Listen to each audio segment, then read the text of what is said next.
नमरूद कौन था? उसका घमंड, उसकी बादशाही और उसका शर्मनाक अंजाम। नमरूद कोई मामूली आदमी नहीं था। वो अपने दौर का सबसे ताकतवर बादशाह माना जाता था। इतिहास और इस्लामी रिवायतों में उसका नाम नमरूद बिन कनान बताया जाता है। कहा जाता है कि वो कौम आदिल या बाबिली सभ्यता से ताल्लुक रखता था, जो आज के इराक, बेबीलोन के इलाके में बसी हुई थी। नमरूद की कौम और उसका दौर। नमरूद उस दौर में पैदा हुआ जब इंसान धीरे धीरे अल्लाह को भूलकर ताकत, सितारों और बुतों को पूजने लगा था। उसकी कौम सितारों, सूरज और चांद की पूजा करती थी। नमरूद ने इसी गुमराही को अपनी ताकत का जरिया बनाया। उसकी पैदाइश की सही तारीख इतिहास में दर्ज नहीं है, लेकिन रिवायतों में आता है कि वो हजरत नूह अलैहिस्सलाम के बाद और हजरत इब्राहिम अलैहिस्सलाम के दौर में मौजूद था। नमरूद की बादशाही कितनी फैली हुई थी? नमरूद की सल्तनत बहुत बड़ी थी। कहा जाता है कि उसकी हुकूमत बेबीलोन, इराक, शाम के कुछ हिस्सों और आसपास के इलाकों तक फैली हुई थी। उसके पास मजबूत फौज, ऊंचे महल और बड़े बड़े किले थे।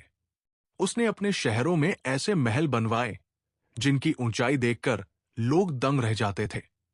वो चाहता था कि लोग उसकी ताकत देखकर डरें और उसे खुदा मान ले। नमरूद क्या पहनता था? रिवायतों में आता है कि नमरूद सोने चांदी से जड़े हुए कपड़े पहनता, सिर पर ताज रखता और अपने बदन पर रेशमी लिबास ओढ़ता। उसका दरबार शानो शौकत से भरा रहता था। चारों तरफ सिपाही, मंत्री और दरबारी खड़े रहते। वो जब चलता तो लोग सिर झुका लेते। नमरूद ने क्या क्या बनवाया? नमरूद ने बड़े बड़े बुतखाने बनवाए, सितारों की पूजा के लिए मीनारें खड़ी करवाई और ऐसे मंच बनवाए जहां लोग उसकी इबादत करें। वो खुद को जिंदा करने और मारने वाला कहता था। जब हजरत इब्राहिम अलैहिस्सलाम ने उससे कहा कि मेरा रब सूरज को पूरब से निकालता है, तो नमरूद जवाब नहीं दे पाया, लेकिन फिर भी झुका नहीं। नमरूद का घमंड। नमरूद का सबसे बड़ा गुनाह उसका घमंड था। वो कहता था, मेरी सल्तनत हमेशा रहेगी, कोई मुझे हरा नहीं सकता। लेकिन वो भूल गया था कि अल्लाह सबसे बड़ी ताकत है।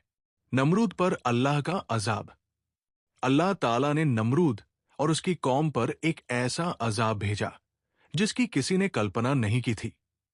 आसमान से मच्छरों का लश्कर उतरा, इतने मच्छर की सूरज की रोशनी छुप गई, फौज तबाह हो गई, जानवर मर गए। नमरूद का पूरा घमंड मिट्टी में मिल गया। सबसे छोटा दुश्मन, सबसे बड़ी हार। अल्लाह ने नमरूद को तुरंत नहीं मारा। एक मच्छर उसकी नाक के रास्ते दिमाग में घुस गया। अब हालत यह थी, सिर में भयानक दर्द, रात दिन चीखे, कोई आराम नहीं।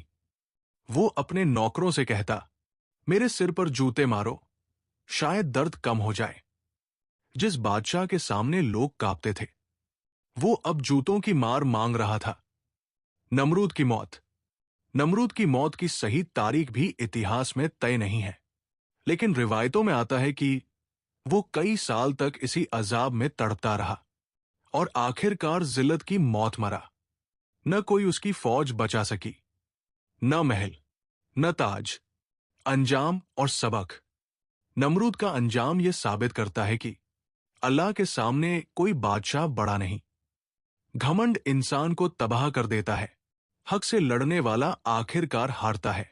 जिसने कहा था, मैं खुदा हूं, वो एक मच्छर से हार गया।